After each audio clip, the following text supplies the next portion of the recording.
and I'm like, okay, how can I break it down to be simple? I think a lot of people don't make it that simple for the simple fact of either they don't know, right? Mhm. Or number two, they don't want to tell you everything because they're trying to sell you something, Yeah, it's the So truth.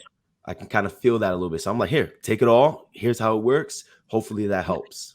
Yeah. They always say that too. They're like, if you really understand something at a complex level, you should be able to explain it to not just like a 10-year-old, but also a 90-year-old and make it make sense to them. And like Dre just said, I think that your TikTok does a really good job at that, because it doesn't matter if you're at the very beginning of your health journey and you know nothing, or you're an expert and you've been doing this for years.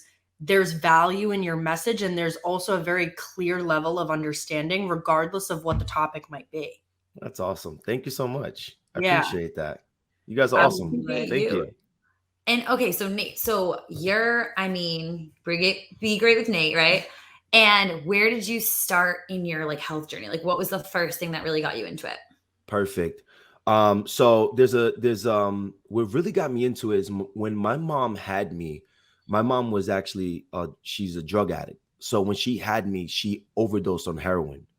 And when I came out, I overdosed on heroin when she gave birth to me. So as soon as I came into this world, I was put on, just a rehab for addicts.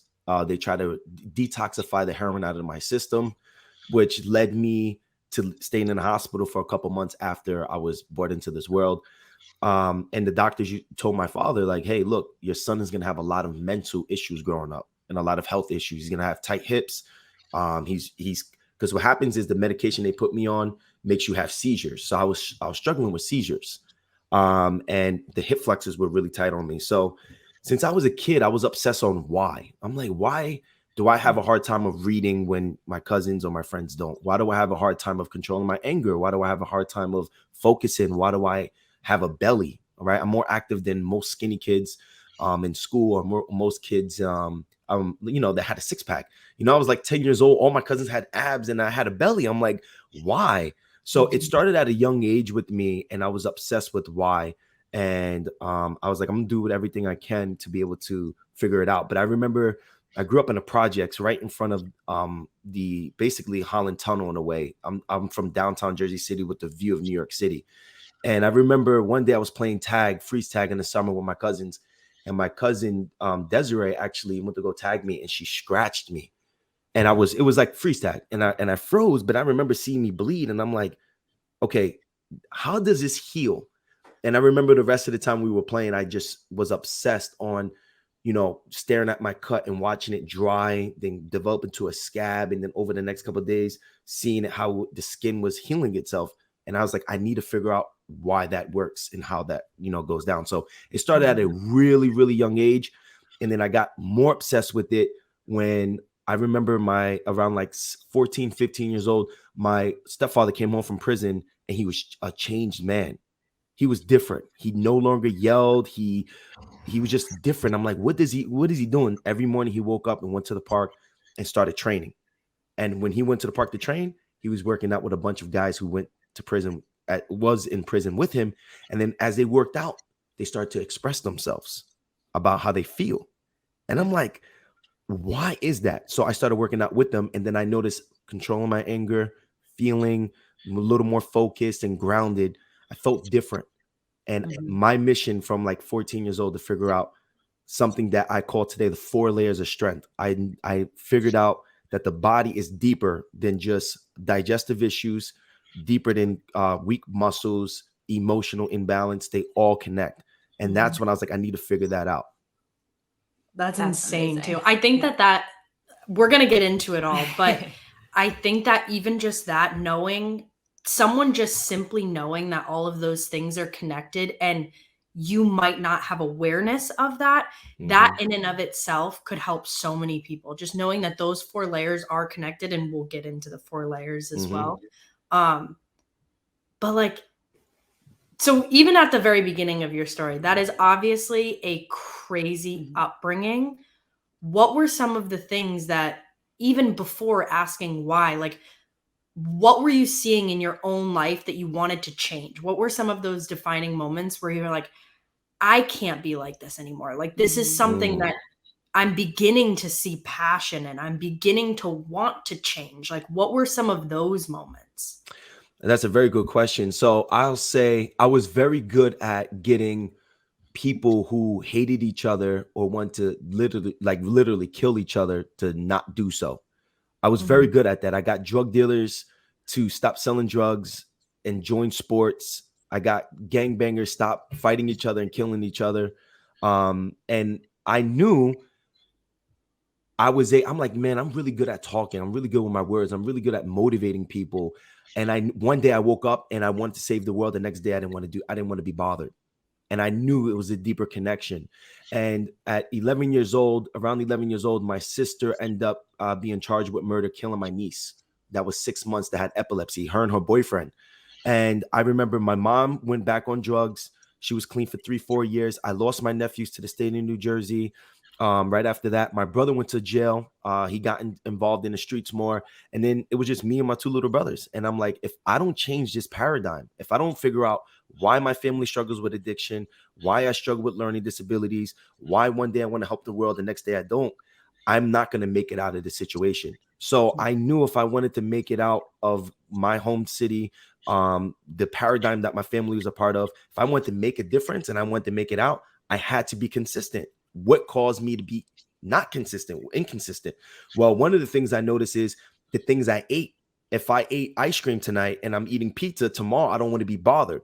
But if I don't eat those things tomorrow, I wake up not tired and more focused and more consistent towards an idea or dream. So in 6th grade, after my whole family was exposed on the news, I had a counselor, Mr. Fernandez. He's like, Nate, you got to come see and talk to me. Nate, you got to come see and talk to me. And I'm like, Mr. Fernandez, man, I'm not talking to you, bro. Like, I'm too cool for that. Talk to my little brothers. They need you more than I do. Yeah. And I remember one day I went home and I wrote down a game plan. I'm like, how can I escape Jersey City? How can I get out? And then I recognized that we had the #1 basketball school in the country and one of the best basketball coaches of all time who's inducted to the Hall of Fame. His name was Bob Hurley. And I'm like, if I get to play for Bob Hurley in high school, then I'm definitely going to college, because anybody and everyone who plays for Hurley goes to college. And if I go to college, then I can change the paradigm of my family. So how can I become one of the best basketball players in the city or country? So I said, I need to practice. So when I woke up the next day, Mr. Fernandez is like, Nate, you need to see me. I'm like, Mr. Fernandez, you're right. I do need to see you. And he goes, what's different today? I said, I got a deal to make you. I'll tell you everything about my life. I'll tell you my emotions. I'll do all that under one condition. And he said, what is that? I said, you got to open up the basketball gym and catch my rebounds every morning at 6 a.m. And he said, what? I said, yeah. He goes, okay, I got a deal. I'll do that. But the day that you miss, from that day on, you got to come after school and talk to me. And I was like, oh man, that's a hard one right there. That's good though. Right. And then I was like, you know what? You got yourself a deal. I never missed a day of school. 6th grade, 7th grade, 8th grade. I went to school with the flu. I went to school with stomach viruses, everything. And never missed a day of school. I ended up getting a full scholarship to a private high school to play for the #1 bicycle school in the country, which is St. Anthony's, which won 4 state championships throughout my high school career, and 1 national championship. So when I went there, what changed and got me to do that? I knew I can control this more the more I controlled my emotions. I knew I controlled my emotions more the more I controlled what I put in my body. And as soon as I got all those connected, I was like, oh man, the sky is the limit. Yeah. Even when you said when I would have pizza one day or whatever, and I would be more irritable, that is such a big thing that I don't think people realize. I've had that in my own experience, like cutting certain things out. When I eat them now, I'm like, why do I feel like I could crawl out of my skin? It's actually like an irritable feeling. So I totally relate with that. It's insane too, because it's so weird, but like everybody has a health journey. And just because her and I are so close, like I've been able to see hers, and the way that she can articulate her thoughts when she's just eating well, clear-headed, which is like basically all the time. Now it's like very rare that you wouldn't see that, but it is night and day compared to what it used to be, strictly just by changing diet. Because I would say that we were always very active, regardless of whether it was like sports or the gym or whatever. But watching her was such a testament to the foods that you eat directly affect your energy, 100%. Your brain, and your ability to show up and do your job. Mm-hmm. It's like the food mind connection, because when I would eat, for example, gluten, that's completely out of my diet at this point. Like I won't even touch it. And I know there's more to it than Good just job. actual gluten, but Mm-hmm. I took it out because when I say the amount of brain fog that I experienced, it was like debilitating at some points. I mean, she saw some crazy things that I'm like, this is not We right. laughed because there was like one day specifically where she was basically completely done with gluten for a long time. And this was maybe like a year and a half ago, I want to say. And snuck a little gluten in something there, we must have like Happens. cheated or had something that specifically had gluten. And it was like the next morning, and you would have thought that she was wasted. She was just like not making any sense, like zero energy whatsoever. And I'll never forget, she was like going into the cabinet to get a glass jar. I think we had like chia seeds or nuts, I was like reaching for something or something. And she went to go grab it, and it's like not rocket science. It's just right there. And literally she like grabbed it and shattered it on the table. On the Wow. And like it spilled all over her and all over the floor. So there's like food everywhere, but there's glass everywhere too. Yeah. And I'm like looking at her, and it sounds so stupid, but you're like not fully there. Like she wasn't her normal like alert self. Her normal alert self wouldn't do that, but even the reaction, she just was like, I literally feel like there's like a cloud over my eyes, and I'm moving through the motions. It's the weirdest thing. It's almost like a bad drunk. Like it is. Spins, you know, like it's the weirdest. But people never think it's that serious. And like I always tell that story of her because I'm like, that's a prime example of like that just does not work with her body. It's not something that she ever consumes. But like that's how extreme it can be in a situation like that. 100%. And foggy mind, right? Well, what grains do, a lot of people don't understand, is that we have a part of the brain called the meningel part of the brain, which you can get fungal infections there. Okay, so if a client of mine has a fungi infection or fungal infection, anytime we throw too much sugar or too many grains in there, it can fire that up. Just like how yeast basically blows up bread. That's the same thing that happens to your belly and your brain. Okay, so are you Irish? Do you have any Irish in you? I have a little bit. Okay, so I have Irish. I'm like 40% British and Irish from my mother's side. People that are Irish usually carry a gene for the celiac gene. So I'll just tell you to be aware of that. When I work with clients, usually they have that. Number one. Number two, the inflammation that the gluten probably is bringing you also is showing up in your nervous system, which is one of the 4 layers of strength. So you see what you'll see is a huge misguidance when people are correlation just is terrible. Like sometimes I'll have clients here and I'm like, okay, take your right hand and tap your left toe, and then they're like super confused. Exactly. So that's a huge connection that this person's neurology isn't the best. So we have to retrain everything from organ inflammation, muscle inflammation, to issues with trauma, which is huge. Specifically emotion, energy, emotion. That's what emotion means. And so we deal with all of it. But I'm very happy that you realize that that's the effect that you get from gluten. Yeah, and it took a little while. When I was in college, like I wasn't the healthiest person in college. I was, moving through the motions there. And I slowly but surely figured out, I actually was like worried because, like you said, it's in your, like the neurons in your brain just don't function right. And I honestly thought I had like a tumor or something because I was so debilitated all the time that I was like, this just isn't adding up. It wasn't allergies. It wasn't. So I started seeing what I was eating and kind of correlating, okay, like this is when I eat this, I feel this way. When I do this, I feel this way. And that was kind of how I started playing with it, because there's so much online. You get overwhelmed. I'm over here like, let's try this diet. Let's do this. And none of that worked. So it was more of like, let's get intuitive with the body and actually figure out what's going on. And now looking back, like my energy and my clarity is so crystal clear that I could never even imagine going back. Well, now you're a practitioner. So when you give this advice to clients, you practice it so you can relate to them and you can be very authentic with it. So that's beautiful. And usually that's what life will do. The universe will bring you through life lessons of pain for you to overcome. So now you can master them and teach others. Yeah, I love that. And look what you were doing. It's awesome. Yeah. How old are you? How old are both of you? 27 and 26. Oh, you guys are, come on. People usually don't get to this point until like they're in their 35 to 40. I'm 28. So it's like, okay, you both are very young. We're all young, right? But both of you are very young to be able to pick up that awareness. That's beautiful. Good job. Thank you. And I think it's a gift too, because like it is a gift. Even seeing people that never pick this up and never do any kind of this physical, mental, spiritual trauma healing work, that's a sad life. Like, and that's one of the things that we wanted to do with this podcast was just like, we have been blessed with so much knowledge based off of a few random choices that we made to just, I want to inquire about this, or I want to learn more about this, or let me go to this meeting, or let me go to this event and just see this and learn this and whatever, books, podcasts, anything.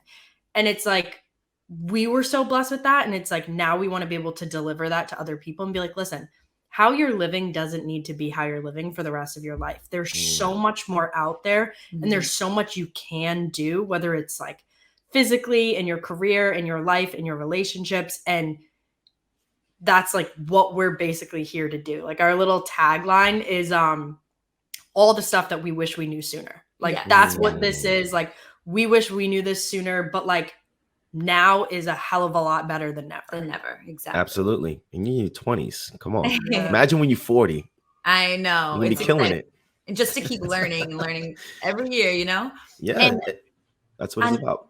Yeah. And for when it comes to like the health world, right? Like we come through all these crazy things out there. And I feel like the problem is people are so comfortable or just feel that way every day. So they don't think there's anything wrong with it. Yeah. But I feel like, and I wanted to ask you that, like, what do you think is one tangible or something that someone can do to be a little bit more aware of how they're feeling and not just settling for feeling shitty, you know, because absolutely. So one of the first steps I do is I figure out what the client's dream is. What's your legacy? What do you want in your life? Because look, in the fitness industry, right, or the health industry, health and wellness, as soon as you try your best to try to help everybody, that's where you can go wrong. You can think, I have a quote that I say, crazy people make me feel crazy. The reason why I say that is because sometimes people not knowing how they feel or thinking that I'm a crazy dude because gluten makes me feel unwell. They're like, this guy's a nut job, right? So crazy people make me feel crazy, right? If I listen to these people and allow them to make me feel like I'm the crazy one, then you can end up feeling like you're the crazy one. So one of the things that I would advise clients to do is immediately, number one, figure out what they want. When a client figures out what they want in life, right? Let's just say somebody wants to start their own podcast. One thing that may hit them is like, Nate, I want to do my own podcast, but I have no energy. Or I want to do my own podcast, but I'm scared. I'm scared of criticism. Let's just use those two as an example, one or the other. Immediately now, if it's because they have no energy, now we got to see why they don't have any energy. If they're scared of criticism, we have to see why. And usually that allows you to dig deep with them, right? So criticism is going to be something with either mom or dad never giving them confirmation of them being good enough growing up can be one reason, or it can be always trying to be right because they fear of being wrong, being challenged by somebody. Or you can have somebody who has no energy because their blood sugar is all over the place throughout the day. And when it's time to come home and make a podcast, they don't want to make a podcast because they just don't have the energy. You understand? So either one can help me introduce myself to be able to coach them and make them aware of why they feel the way they feel. You know, but you two will get to a point where you'll understand that when you start getting to a point of you really becoming a practitioner and you understanding that, like, one thing that helps me is understanding that there's two different souls that come to earth. There's souls that come here to party. They don't really care about diet. They don't care about, that's why these people can eat gluten and drink a lot of beer and wake up and go to work at 7 a.m. with no issues. Because usually these people get an avatar or a body that doesn't give them as much as a pain signal of when they're going off track of their journey. When a person comes here right? When a soul comes here to make a difference, you're going to get a very sensitive avatar or body. You're going to be anything man-made, you're going to be sensitive to. And the more you surround yourself around people who are here to party, the more crazy you'll feel. So then you have to figure out, you'll start learning that your mission is a lot different than theirs. And you have empathy and compassion for them not knowing any better. So then you'll get to a point where you master yourself, you teach others how to master themselves. You you take all your advice and all your energy, instead of trying to prove to them that they need to, basically they need to do these things. You find a way to put it back into yourself, continue to grow, and then you only take on clients and people who are ready for change. You don't chase no more. You let them come to you. I love how you just said that, because I feel like there is that disconnect where you're like, I do feel crazy. Like I talk, or when you're out to dinner and you're like, oh, I'll take this on the side. I'll do this. And people are like, what are you doing or ordering? And that is so important. And the sensitivity factor, do you think with health, like as you get deeper and deeper into it, that you become more sensitive? Or how does that whole thing work? Or sensitive as far as like a reaction from food, or sensitive from criticism from other people? I would say for like, even the two of us, like food, I know for me, food, like certain things have gotten more sensitive, or like I just can't, my body just and intuitive too. Yeah, and I'm super intuitive with it. So I think that's a big thing too. Yeah, because you start becoming more aware of what it feels like to be great. That that little Diet Coke before, the aspartame, is giving you more of a reaction than you can remember 5 years ago, 4 years ago. So yeah, I definitely, I'm very, very sensitive. I have celiac disease, I have rheumatoid arthritis, I have vitiligo, where your skin starts to turn white. I have 3 autoimmune diseases within that. So it's like, yes, you can become more sensitive, but then we have to really dig in deep to see also if a client is continuously getting worse to intolerances, then I'm looking at stomach acid and microbiome.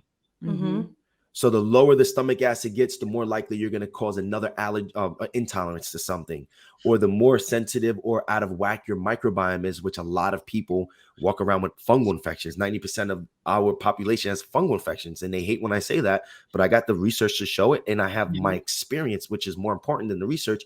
When I work with a client, I'm most likely going to run into a fungal infection, which they create a lot of this mycotoxin release, which then creates a lot of sensitivity or histamine reactions. So what would that look like a fungal infection? Because 90% of the population does have some rendition of this. It's like, what are those things that you look for? Because sometimes I think it's important for us to also reiterate that although this is normal and we see it a lot, this is not optimal body health. This is not a goal. This is not necessarily something that you want to just ignore because everyone has it. Exactly. So before I break it down, I just want to give the reference and the respect to the authors and the work that I'm going to reference, so you don't think I'm just making this up. There's a book called The Fungus Link, and you can watch, and you can get it off Amazon or online. And the author is called Doug A. Kaufman. That's the author. He studied this for 35 plus years.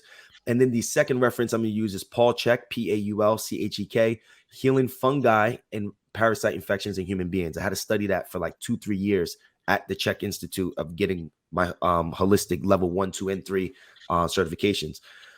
Okay. Fungal infections in people show up in many different ways. Fungi is, in my opinion, the smartest organism on earth.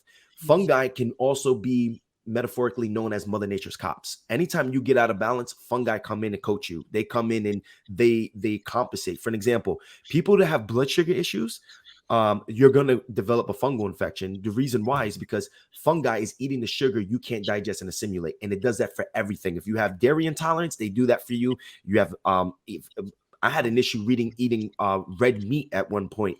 I was having a fungal infection. I couldn't get rid of it for 7 years. I had this fungus on my one of my toes. There's a true story. I was embarrassed. When I go to the beach, I'll dig my toes into the sand. And I'm like, how can I be a coach if I'm struggling with a fungal infection myself? And I went on an antifungal diet. Nothing was working until one day I realized after eating beef, my toe got itchy. And I'm like, because my belief system, which we should be talking about, we should bring up today, because belief systems are what drives most of our decisions. My belief system was like, fungi can't eat beef. It needs sugar to survive. Yeah, its number one primary source of energy is sugar, but it would digest and assimilate things you can't digest and assimilate to save your body the trouble of dealing with food or things that are going to bring pain to your body. So when they eat, they release mycotoxins, which then create issues. So here's some symptoms. Number one, craving sugars and starches and sweets throughout the day, specifically right before bed. Number two, waking up from 1-4 in the morning. Number three, eating something sweet and something itching, like that one spot on your head, something itching. Another thing, fungal infections are also known, if you read the book, The Fungus Link, to cause issues with the lungs. They have a hypothesis that most fungal infections are connected to fungal infection. Asthma is connected to fungal infections. Yeast infections, athlete's foot, pimples that look like pimples, but when you go pop them, they don't go nowhere. They become scars. Then when you push them and pop them, nothing white comes out. It's just like blood and pus. And if you continue to play with it, it'll create a nice dark scar on your face. Fungal infections, dandruff. Stick your tongue out. If there's white coating in the back of the tongue, that's a form of candida or candida. However, they kill me on the internet when I mispronounce it with my strong accent. Oh my God. And you're like, you know what I mean. You know what I'm You're catching my drift. Exactly. So fungal infections in the digestive tract, which causes dysbiosis. Dysbiosis are more bad bugs than good, which then creates issues with digestion, which then in turn can create issues if you don't fix it. Deep dysbiosis will create something called inflammatory bowel disease.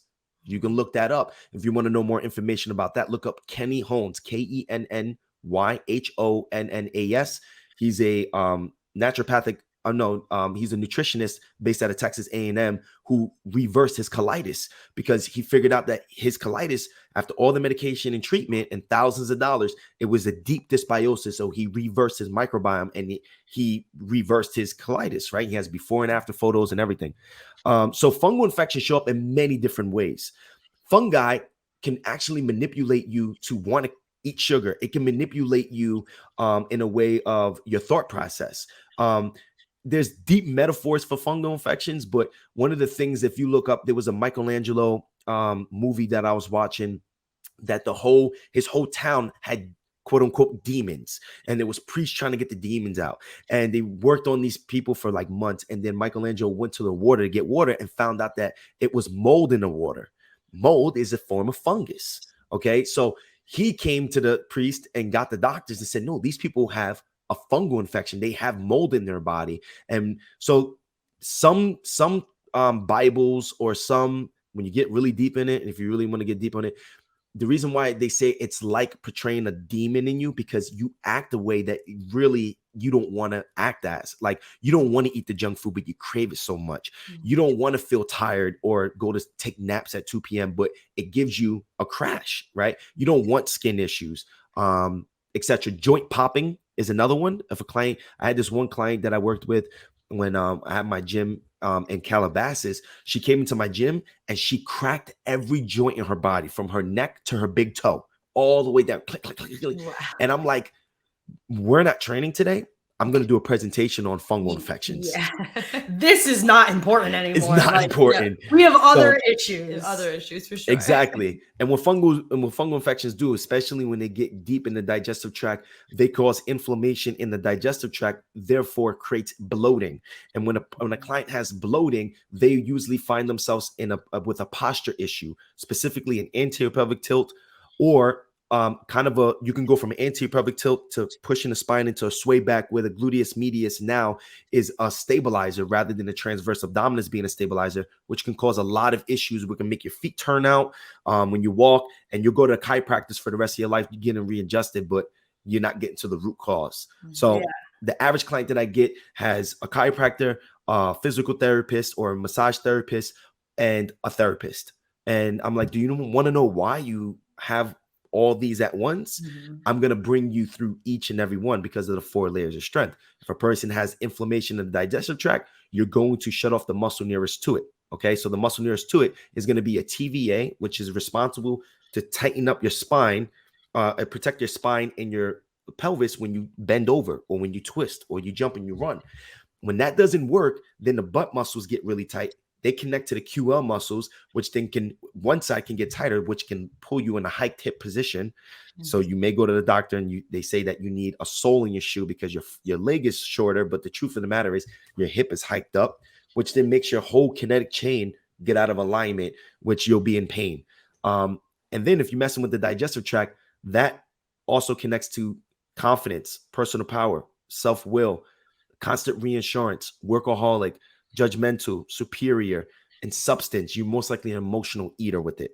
So all those connect to that. So when I see a client like that, I'm like, oof, we got a lot of work to do. But each client that I work with usually has a major issue with the zone or emotion, and I got to redo basically everything on that zone, which I'm pretty sure we'll talk about today. But the zone of that I got to go through. And so for fungal, it's huge. So what would you recommend, especially like she said, like 90, or you said 90% of people have it. What do you recommend if someone's struggling with it? And it seems to be so stubborn. Like, yes, it's her and I, very that stubborn. has been like very, I don't know, just at the forefront of a lot of the things that we've been discussing health related. And it just seems like it's so hard to get rid of. And even you said I did an antifungal diet, and I already know that was probably fucking insane. Yeah. 7 years. I had that little guy on my toe, and then it got worse because I started to get ulcers on my skin here. It was nasty. I'll be working with a client and I'm like, show them an exercise, and it will just start the blood flow of like turning on a muscle, of giving them an example of an exercise where it starts bleeding. I'm like, this is disgusting. Like, how am I coaching this person? So fungal infections, remember this, always digest and assimilate what you can't digest and assimilate. Okay, so remember that. That will save you so much time from going on the internet buying programs. So number one, antibiotic use. When did the client use antibiotics? So on the health history form that I get from them, I go through their health history of medications. Birth controls can also cause dysbiosis as well. Okay, so those are the first two things I'm looking at. And most of my clients are women, so usually you're going to find one of those. Okay. The next thing is, now we have to repopulate the digestive tract with good bugs. Good bugs are called probiotics. Probiotics eat prebiotics. So why we do that, we have to, so for example, human grade probiotic, I like to go to Whole Foods and get mine, and get my clients get theirs from Whole Foods. Why? Because when you keep, it's human grade, it's refrigerated, means it's alive. So when you take it in, the chances of it making to your colon is going to be pretty high. Then we start feeding it blueberries and avocado. Why not high sugar fruits? It's because if you're a fungal infection, if you overfeed sugar, you're most likely going to be overfeeding the bad guys too. So we have to see how far of a fungal infection that the client has. So if it's on the surface, like their skin, their hair, then we can go with a little more aggression of what probiotic foods. Prebiotic, which is bananas. Remember, prebiotic is soluble fiber. So bananas, avocado, blueberries, those are the top ones I go with my clients. But if it's a severe, deep, superficial fungal infection in the digestive tract, like as soon as they eat a banana, they start farting and stuff like gas, then we have to put them at least on a 30-day elimination diet of sugar, starches. And usually I'm going to find a hormonal imbalance with that client. And I'm also going to find this client has gained weight in the last couple of years or recently, and they carry their weight around their belly. Okay. And their lower abdominals is usually pouchy. It's bloated. So then they may pee a lot. That's another sign. That's mad random. That has nothing to do with fungal infection, but this is just the constant pattern that I see. So we'll figure out that my client most likely has the main things that I see. Blood sugar issues is number one. Most people eat way too many carbohydrates than they can handle. Number two, if someone has a gluten intolerance or gluten issues, I'm taking the whole grain out the diet. Grains, if you really do research on grains, especially the grains that we have today, grains, I know a lot of people are not going to say this. The grains that we have today are so processed that they're not actually bringing you the nutrition that grains brought thousands of years ago to our ancestors. If you go to Europe, like if you have an aunt in Italy and you go to your aunt's crib and she makes you like pasta or bread, look at the process. If they go through the traditional way, it's a whole different ball game compared to how we eat it here. Okay, so I take out the whole grain. Instead of having the grain, we'll have vegetables, fruit, green, grass-fed meats, free range, like eggs and chicken, etc. So number one, blood sugar. Number two, grains. That's the second thing we attack. And then number three, dysbiosis due to antibiotic use. And then we put them all together, and usually and then we have to see if the client's honest. Some clients are like, yeah, I do great with dairy. I'm like, yeah. They're like, yeah, okay. So they come into the gym, and then I see them walking a certain way, or their mood change, or their skin's breaking out, or most of my clients are on Zoom. So I'm like, they're like, my digestion's off. Because when I first start off with a client, I'm like, digestion scale of 1 to 10, 10 being great, 1 being bad, energy, sleep, mood, stress. And usually we find if something's off and a client continues to think that they can digest and assimilate dairy, but they keep having issues, then I make them do a core test with me to see if the muscles responding in the the transverse abdominis. So you can say all you want to me. Stand up. Let me see your posture. Let me see you from the side. So if you're not eating something that you can't digest and assimilate correctly, your friends, they're saviors. There's a video called Fungal Infections as a Teacher by Paul Check on YouTube. Check it out. He breaks it down to show you how fungal infections actually come in and help and kind of like save you from going through. For example, if you're putting too much sugar in the body that you can't digest and assimilate, fungi save your brain the trouble of stress and your nervous system of too much sugar. They'll eat it for you, but the side effect is when they eat, they grow and they poop. And when they poop, they release mycotoxins. And mycotoxins can do damage to your digestive wall, which can create something called leaky gut. Then you have autoimmune issues, and then you're going down a pretty long road of issues. A rabbit hole. I have a question for this one too, because I feel like there's so many people that are probably like, oh, I've never heard this, but there's also so many people that have and seemingly do all of the right things. And I'm sure you run into those people, especially them being like, I work out, I have a therapist, I have a chiropractor, I'm, eating well. What do you typically find for those groups of people that are seemingly from the outside doing all the right things, but still coming in contact with these same issues? I'm going straight for emotion. Got it. Because as soon as you see someone who is super great on nutrition, super great when moving, and sometimes if you really sit them down, they're moving too much. They're usually great at distracting themselves from dealing with the emotion, the last layer of strength or the first layer of strength, the deepest one. So for an example, if you've been through a breakup before, let me tell you something, and you have the right attitude about it, you're gonna have a bad girl summer. That's what they call it, right? Like when you're gonna get in shape, you're gonna make sure you right, you're gonna take the best photos on Instagram, your abs are showing now. Because instead of actually some people dealing with the heartbreak or going through, the emotion of that heartbreak, they're like, I'm going to the gym. I got to eat good. I'm cooking. So they're always moving and doing something. So number one, I'm going for emotion. Number two, I'm going for childhood trauma. You won't believe how many people have been molested at a young age.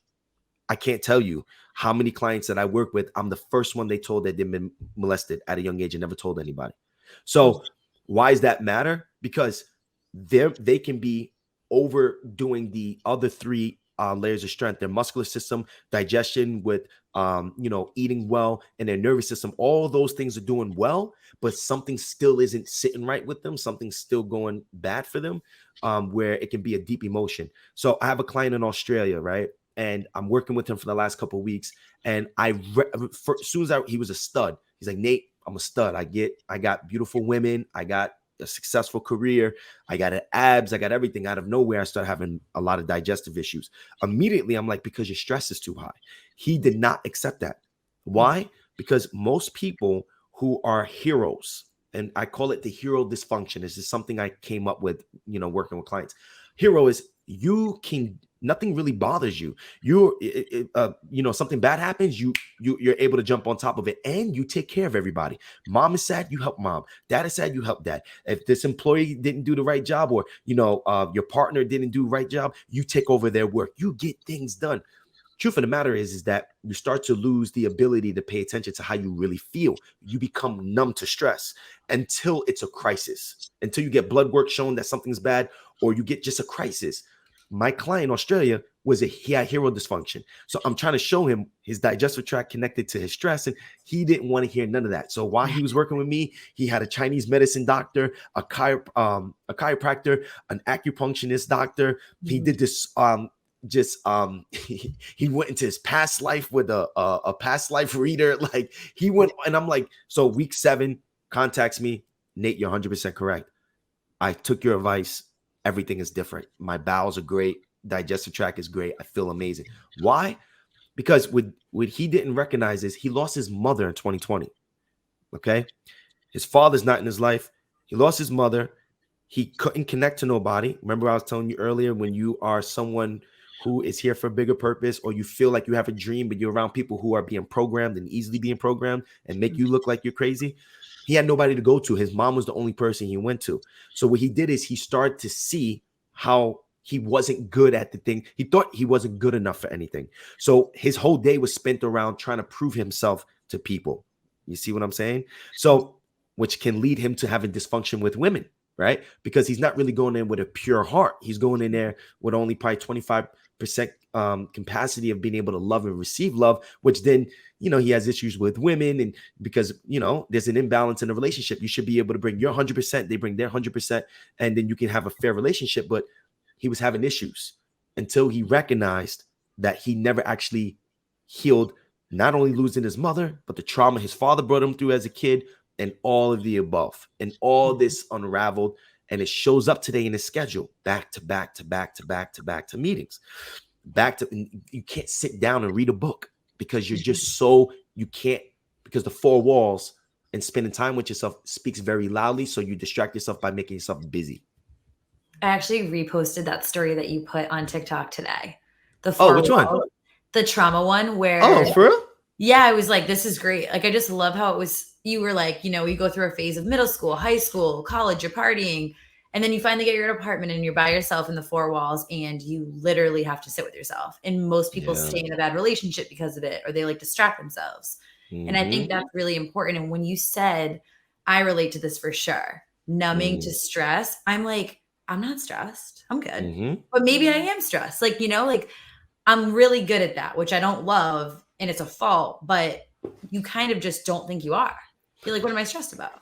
Yeah, you got the hero syndrome. Mm-hmm. You got the hero syndrome. And you usually, and when you're like that, you're the one that's fixing problems in your circle or household. And unless it's a crisis. And when it becomes a crisis, it's like, it takes a lot of time to get out of a crisis where we can start to avoid these things. I only know this because this is me. Mm-hmm. This is me. Childhood trauma, fight or flight, reptilian brain. People are like, what is he talking about right now?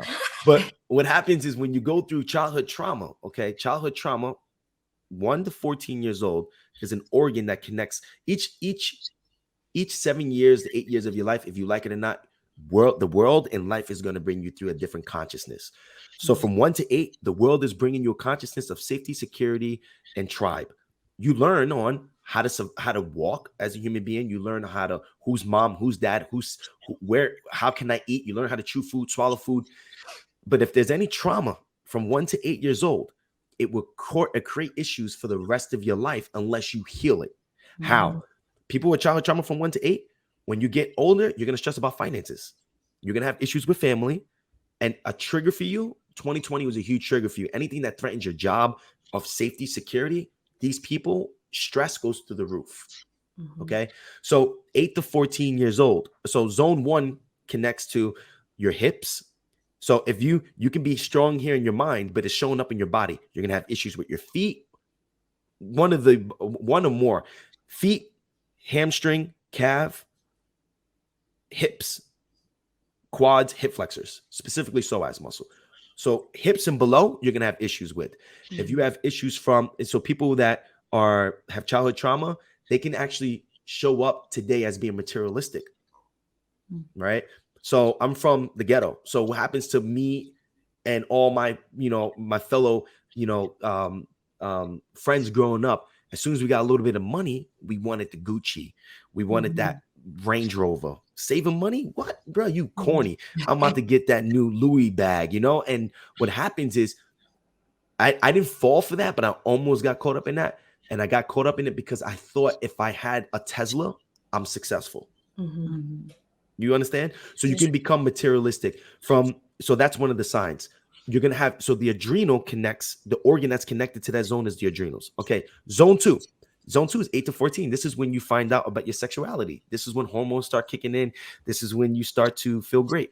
If there's any trauma there, specifically being molested, having a religion, being brought up in a religion that you feel guilty of touching yourself, asking questions, or participating in your sexuality, that can shut down the emotion, energy, emotion within that zone, which therefore can show up today. PCOS, ovary issues, bad menstrual cycles, lower back pain, sacral, the lower back. You're going to have issues around that. Tight glutes, gluteus medius is another one. Zone 2 people, they're attracted to red. In my experience, you can't find that in a book, but in my experience, most of my clients have red nails, red lipstick, or red pillows on their couch, red interior in their car. Something's red. Okay. Zone 2 people are people who are very good at acting like everything is good, but they're hurting inside. They can be very good. They're either sarcastic, funny, or they have resting mean face. Let's just say that. I don't want to say the B word, but they have resting mean face, and you think that they're hard to talk to. They're very that you get a whole different version of what's outside versus what's inside. Why? Because this person has been hurt to the point where they don't trust you. They don't trust nobody, especially if it's a woman. Towards men, they don't trust men, and men act out differently. Okay, so what happens is zone 2 people, zone 2 connects to your sexuality. So as you get older, you can have sex and rhythm imbalances. Either you become a sex addict or you become someone who's not really interested in sex. What I find is men usually become the addicts. Now you can have women that become addicts. So zone 2 people will attract other zone 2 people in the future. Most of my women that are zone 2 has a guy that's a zone 2. And what's zone 2 men? Very manipulative. Very manipulative. Zone 2 men are very manipulative, very narcissist. It's all about them, and then zone 2 people feel guilty for no reason. That's one of their dysfunctions. So you can date a man that's a zone 2 and you're a zone 2, and you're easily manipulated because they have a way of making you feel guilty, and you already feel guilty for everything. If you don't, mom's like, I don't feel good today. You're like, oh, what? I have to do something to save mom. That's a zone 2 thing. And the last thing I'll touch on zone 2, because there's a lot more that goes into it. Very creative, and they're dangerous if you actually get them balanced, because they become the most successful entrepreneurs out of all my clients. Most. Wow. You put them in front of a canva.com to create a thumbnail and you teach them, oh my God, you're coming back to a thumbnail that's just spectacular. You let them, take them to a sip and paint and let them paint. Their sip and paint first painting is going to be 10 times better than someone who's not on their first experience, of course, that's not a zone 2. Zone 2 people are just full of creation. Why? What's the number one way we can create in this world? Sex. Mm-hmm. If there's an imbalance with sex, there's an imbalance with creativity. So either if someone's having way too much sex, creativity is not going to flow right. And we all know that through work of Napoleon Hill showed this in Sex Transmutation. The more you hold on to discipline about your sexual energy, the more you have that sexual energy transpire and alchemize to the brain as creativity in the mind. Mm-hmm. All right. So then we have zone 3, and there's a reason why I'm only doing 1, 2, 3 for right now. Zone 3 is digestion, personal power, self-will. So what happens at 14 to 21 years old? We start to go to high school. We got to figure out who's our friends. So we have to start choosing who's our friends, the boy, the girl that we want to date, the sports that we want to participate in. Okay. And this is when we have to learn how to say no. And this is when we go into something called the warrior archetype. So the warrior archetype usually this is when you start clashing with mom and dad. Why? Mom and dad are usually fixated on a belief system unless they're wise. A lot of our parents do not make it to the wise men or wise woman. A wise man, wise woman has empathy and compassion for you, the mistakes and the mistakes you're going to go through, and the different belief systems that you have that's different than theirs. Mm-hmm. Okay. Most of our parents don't make it there. Our society today struggles with the wise men, wise women archetype. So you go through the warrior archetype. You just came from the child archetype. The child archetype is yes, okay, mom, okay, dad, and you believe automatically. You don't take personal responsibility for your beliefs and your actions in your life because you're a child. But at 14 to 21, you start entering that warrior archetype. So when mom said, "Don't smoke weed," it gives you diseases in the mind, and it's gonna hurt you. And then one day you go to school and you smoke weed with your friends, like, yo, this is fire. Like, yeah, I love this. You know what I'm saying? Like, what was my mom talking about? And your mom may be saying, "Don't smoke pot." I'm like, Mom, we don't call it pot no more, bro. We call it weed. You know what I'm saying? So what happens is now you're like, Mom, that's not true. And mom is like, what do you? And then boom, one of the best ways to ever tick one of your parents off or your family members off is go against their belief system, right? Mm-hmm. So this is when you have to develop that personal power, that self-will, and that self-respect to be able to stand up for yourself and what you believe in. And then guess what happens? You got to choose the college you got to go to.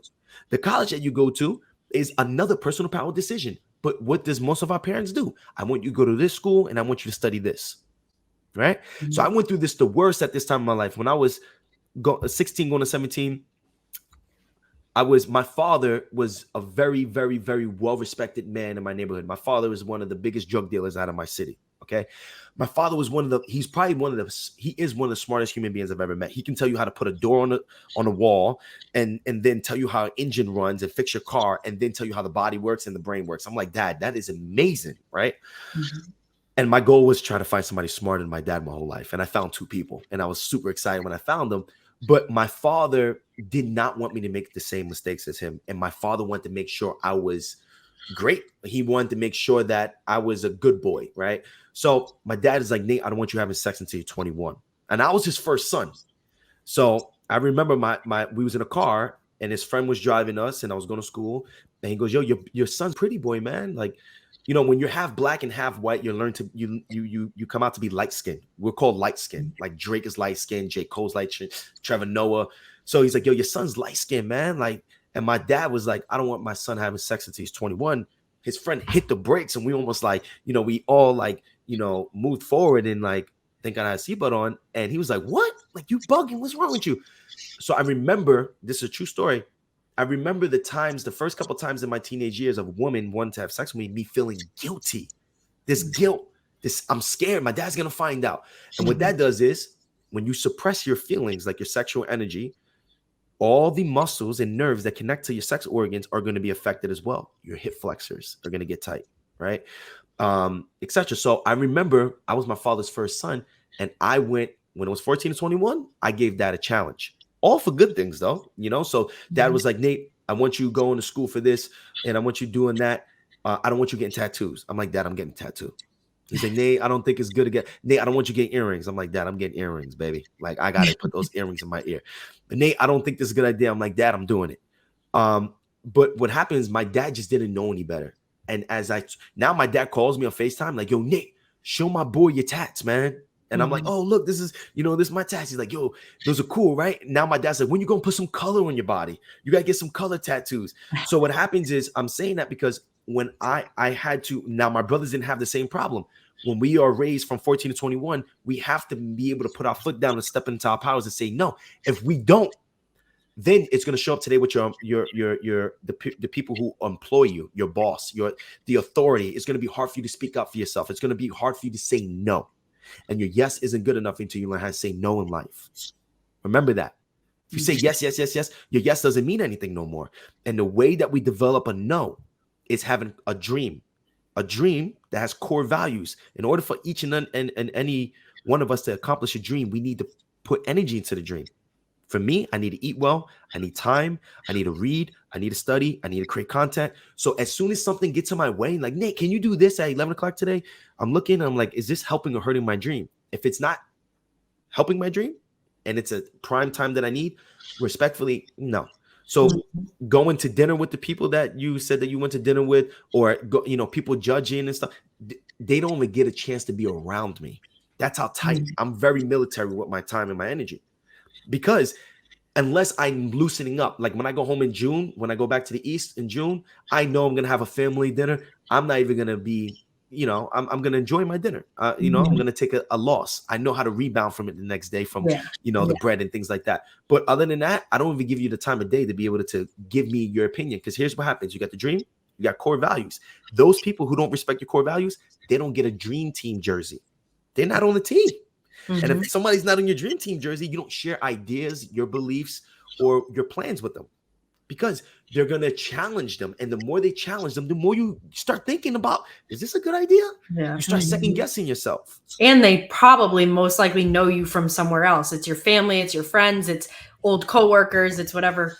You used to believe those things in some rendition. So tapping back into that old version of you is only going to defer you from your process. Absolutely. And from 14 to 21 years old, if you don't develop this, it can show up as major issues with digestion today, because zone 3 is digestion. Zone 2 is sex and rhythm and reproductive system. Zone 1 is your adrenals and your posture.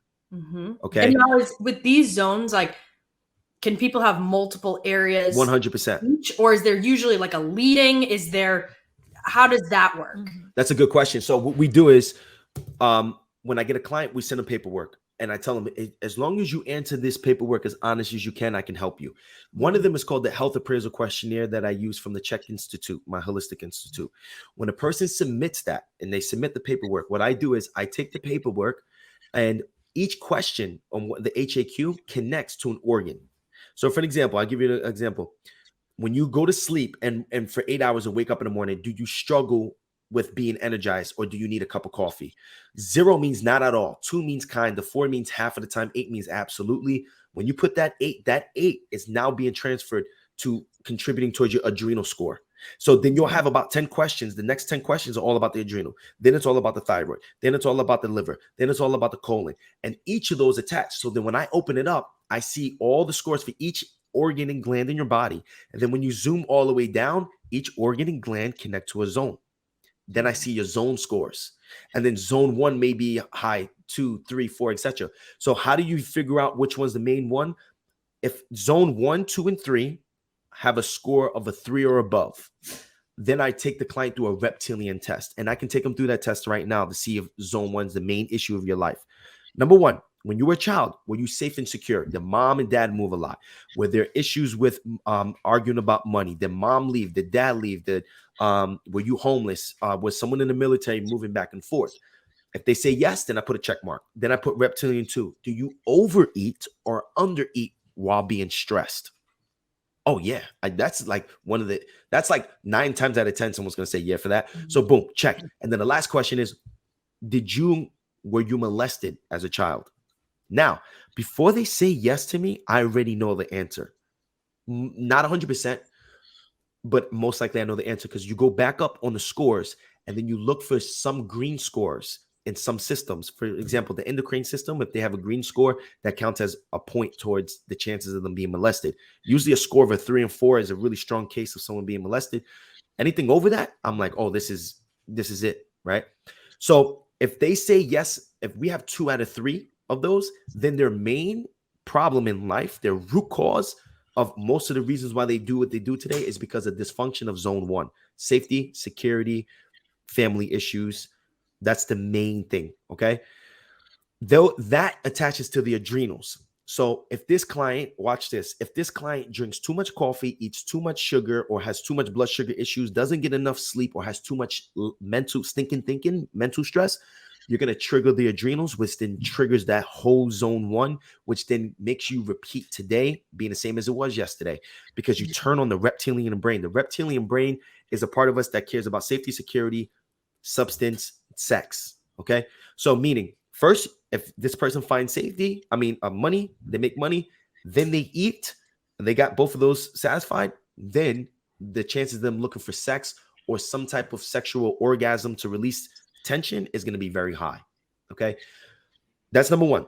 So if that's the main cause, we call that the mother. And zones are associated with chakras. I use zones because I'm a science brain, and I have a bachelor of science degree. So I get left brain people that need proof of this stuff. So I'm like, okay, I got you. I'll lay the proof out. That. Yeah. I literally, I said this to her earlier this week or last week when we were going to do it. I was like, that is fucking brilliant, especially knowing how saying that one word could immediately turn an entire audience completely off to the conversation solely on the verbiage that you use. When you say zone 1, zone 2, zone 3, it invites them in to say, oh, I understand that. Oh, I've experienced, oh, I've seen that. And then they go, oh, this is what this actually means. Yeah, absolutely. I love it. It's just the verbiage too, but it makes such a difference. And what's behind the verbiage? A belief system. Yep. Right? Because I remember meeting with this one person who wanted to sign me to I'm gonna call this person out. I'm gonna call this person out for the rest of my life. And she didn't know I was gonna call out to, you got the wrong one. And I'll tell you why I feel like this. I'm a very humble dude, but so I had this person who's responsible for marketing advertisement. has a company of marketing advertisement. They take talent, people that have followers, influencers. I don't consider myself an influencer. An influencer wakes up every day trying to figure out how to get likes and views and promote their business. That's not my drive. Okay, so I can fall in the category of an influencer, but that's not my drive. My drive is really, how can I become the biggest, the most influential, motivational / inspirational coach in the world from me. So the only way I can make that happen is helping more people. So my videos, the more I help people, the more I get results. But long story short, she sits down with me.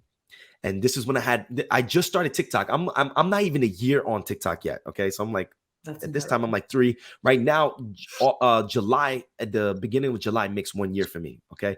So I just started TikTok this is summertime, around August, September. I'm like 3 months into TikTok. I got like 80,000 followers. And she's like, what? She told, so I have a mutual client that knows her and they're roommates. So she told her client, look, I can help him get deals and things like that.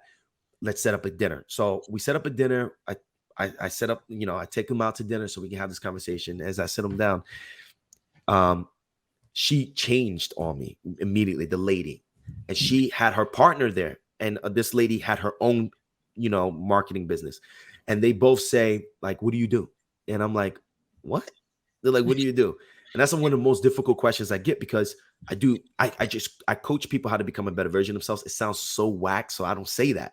So I'm like, well, it depends on what a client needs, but I have a degree in Bachelor of Science, Strength and Conditioning, Movement Science, Physical Therapy, Nutrition, Certification Nutrition. I'm an integrated health practitioner. I have a license under a doctor. I'm a holistic practitioner, level 1, 2, and 3 at the Czech Institute. What do you want to know? I just help people. She goes, I can't market that. You got to stick to one. I'm like, all right. She goes, the holistic thing, you gotta end it. I'm like, what? Oh my God. She's like, when I think about the holistic thing, let me tell you what I think of. You ready? I'm like, yeah. She goes, I think about a white guy, long hair, tank top, shorts, sandals with no socks, and Malibu with crystals. So I'm like, she kind of has a point. I'm like, okay, I can get that. But she goes, so I don't think people are really going to be attracted to that. And I say, okay, so what do you say for the 80,000 people who follow me? So she was a little stuck. She goes, I don't think you're marketable. So I'm going to tell you one of the reasons why she did, because she kind of liked me and I didn't participate in that. You got me? So what she wanted to do is embarrass me that day, right? So I'm like, okay. And then now the lady across from her is like, oh crap, she's right or whatever. But my client is sitting there, who's a very well-known, established, famous stylist in LA. She works with a bunch of actors and musicians. She's like, no, he's my coach. He got me down 30. This guy changed my life. You guys, Nate, show them, read them. I'm like, yo, you can't say that, like read them or whatever. So the lady leaves and says, I don't see you. I think you fell on a trend and I don't see you growing. And I don't want nothing to do with you. And I sat there. I didn't say anything mean back. I'm like, in my mind, I'm like, you don't understand. You gave me another reason to wake up at 4:30 in the morning. You gave me another reason. I'm like, okay. So she leaves. And then the one lady, she actually stood and she wanted to know. She goes, show me something. I'm like, okay, so stand up, walk from that door to me. And we're at a restaurant. So she walks to me. I sat down. I told her whole life. And she's like, what? Why? Yeah. Exactly. I'm looking at the pelvis. I'm looking at remember, I'm looking for the surface. I know if I see a muscle imbalance, that muscle is connected to an organ. That organ is connected to the emotion. Then I'm looking. So I have an assumption like 40% of the way. Then I have a conversation. How they look me in the eyes. How do they breathe when they talk to me? How fast are they to protect their belief systems? All that aligns to a different zone. And I read them like a book. I told her about her whole life. We left. She was going to Chicago that night. She's like, please let me come in next week to work with you. So she came in the next week, did the whole thing with her. And I just didn't have room to take her as a client. But the reason why I'm saying that is because of the simple fact of I was challenged, right? And people asked me, what do I do? And her belief system about me having the holistic in my name was throwing up. And when people think on TikTok that I'm just some dude that Googles things or reads one book, I hear it all, or doesn't have any education. I have one of the most challenging science degrees you can get in college, Bachelor of Science, specifically movement science. I know until my junior year, I was in with doctors, nurses, I had to take classes with doctors, nurses, physical therapists, athletic trainers. I'm trained in all that. So if I went to take my degree and go get a license and be an athletic trainer and work for, I got offers from UCLA because one of my coaches are there, and USC here in LA all the time. But I just don't want to get into that, because if I get into that and I'm working with an athlete and I can't fix his squat because he's bloated, then I go against the nutritionist of that school and I'm telling them to eat something different than what they tell them, and then we bash.